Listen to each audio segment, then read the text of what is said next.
Marty Supreme was the biggest movie of this year. This is my honest review.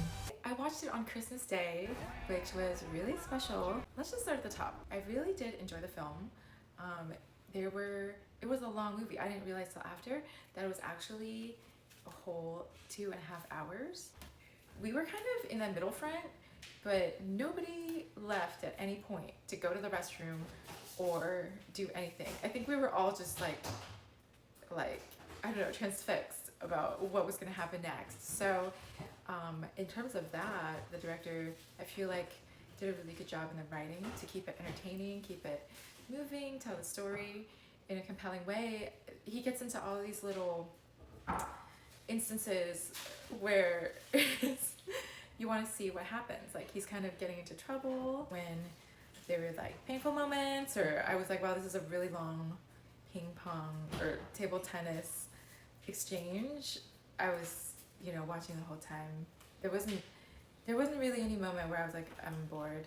The other thing that I really noticed in my friend that I was watching with it too is that they had a lot of really tight shots and some really cool like action shots where they were like following the ball, and I thought that was really cool too. It wasn't like the typical, I don't know, I just felt like there was a lot of dimension that he added to something that is otherwise very small. It's just like how I feel when I'm watching baseball live in a stadium. Like I'm there, the energy's there, but the players are so far away and the ball, everything's so small, but the way that they filmed it, all the close-ups and the angles, it really felt like it was I don't know, you're like in the game, you're in the moment. You see the sweat, you see the expressions, and then and the audience. So that part I also really appreciated as well. Okay, the one thing that I was kind of bummed, Fran Drescher, she played the mom, and Fran Drescher can do no wrong in my book, but I wanted more of her. I wanted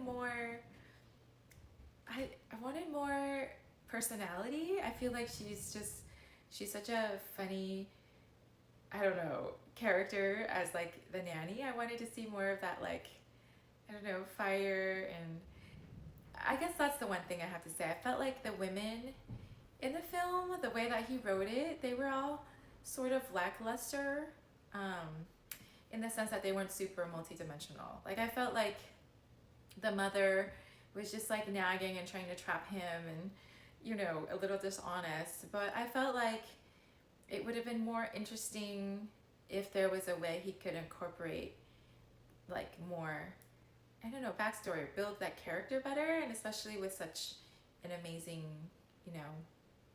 actress. It just seemed like a missed opportunity.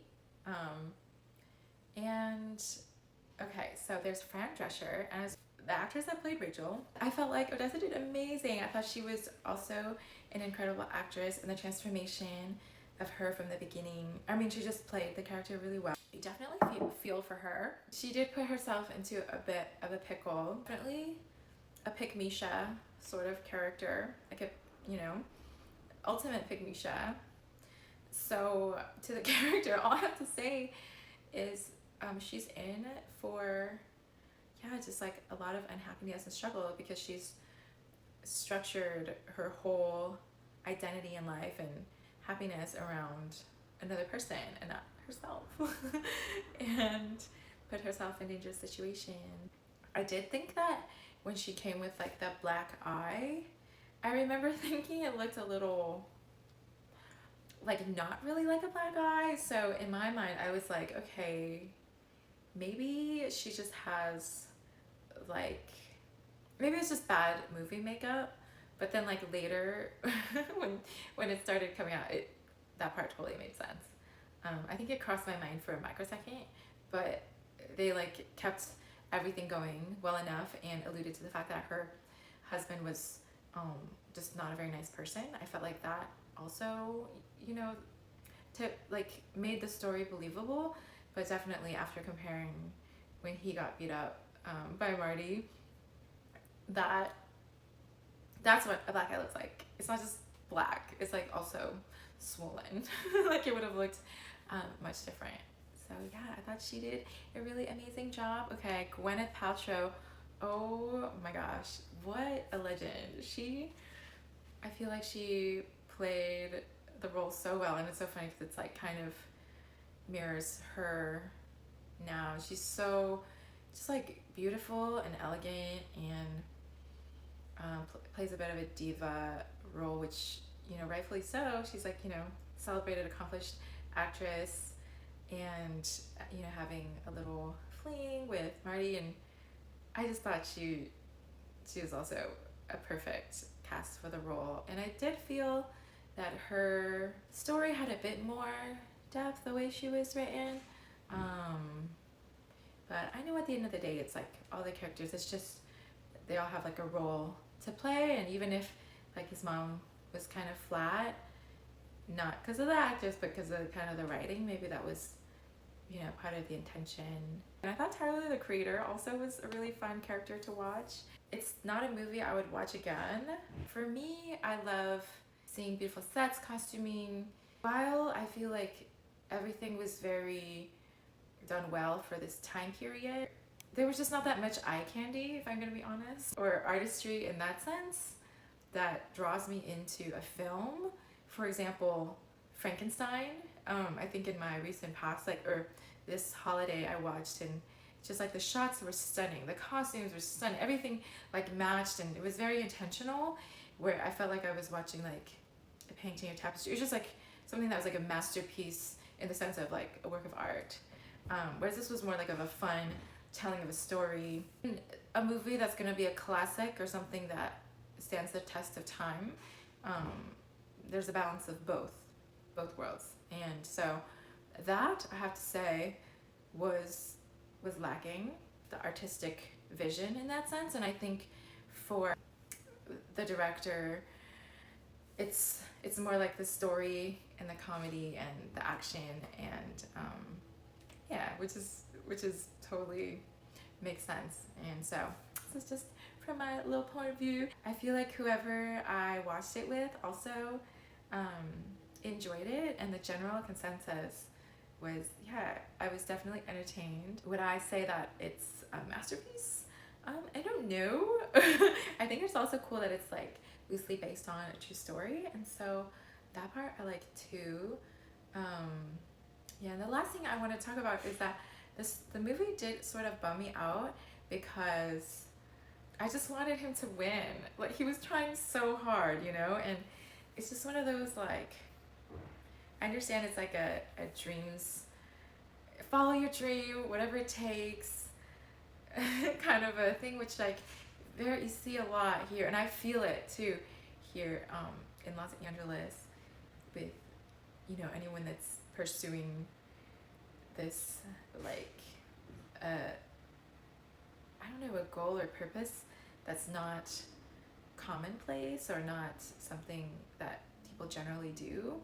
And I feel like because of that, it's like what sacrifices, you know, you have to make, and to the point where it's literally you have no balance, and it's ruining your friendships, it's ruining your life, you're like losing money, it's hurting people that you care about, you know. It's just like this wanting to achieve something at any cost. Yeah, it's just always, it's because it's so real, like, you know, people do that, and that's just how the story is. So that really bummed me out, because I feel like and which is interesting, because the actual Marty that this is based off of, I read a little bit that he actually did have some, like, he got banned from ever competing again because of something that happened. And so, you know, it's like based off of some true things, but, you know, when you have someone that is just, that's just who he is and how he lives his life, you know, it's like, what can you do when you have when you have no restraint and you're just like cray cray like that, right? Yeah. And as far as the music goes, I have to say, I thought the choice in tracks, I thought it was incredible. I feel like the songs that they picked, you know, for the end credits, here, let me just pull up the soundtrack. It says that he's received numerous accolades, including Critics' Choice Movie Awards for Best Score, amongst others. Yeah, I can see, I mean, I think having music that's exciting, that reflects the sport and the intensity of the moments, but feels also like light and not too intense. It was perfect, you know? No, I wouldn't say the score stood out or anything to me where it was like memorable and I left the theater like knowing the melody. For example, for a song, for a movie like Star Wars, you know, the theme is so in your face, powerful, but then it's also like played over and over and over again, but there's not, you know, how do you do that in a movie like this? It's just not as easy to do. Or like Jurassic Park, it's not this memorable, but it fit the movie well, where like I didn't think about it, it just felt good, like everything. So I think that's definitely a win. Okay, so it said that he curated a playlist to guide. Okay, so he had New Order, Tears for Fears, Peter Gabriel, Fast Domino, and Constance Demby, and totally. Okay, so he worked on the score. Both of them worked on it for 10 weeks, and he rented a studio space in Manhattan to score the film. I think that's so perfect because the movie is based in New York, and you kind of just want that energy, that hustle bustle, you know, of how busy the city is, and like I think that's perfect. If I ever, you know, did a period piece or a film like that, I would love to. That's just be in the thick of it and just kind of be in that world. It said that the 50s setting of the film demanded the use of electronica, a combination of sequence beats, harps, and treated choirs. So that's amazing. And then it said that the recording and mixing happened at the Electric Lady Studios, legendary studio in New York City. So, wow, that's epic. I think they put the right amount of work they just did an amazing job. That's all I'm gonna say. I Still Love You Tokyo, the end credits. I really enjoyed that one as well. So yeah, that's my review of Marty Supreme.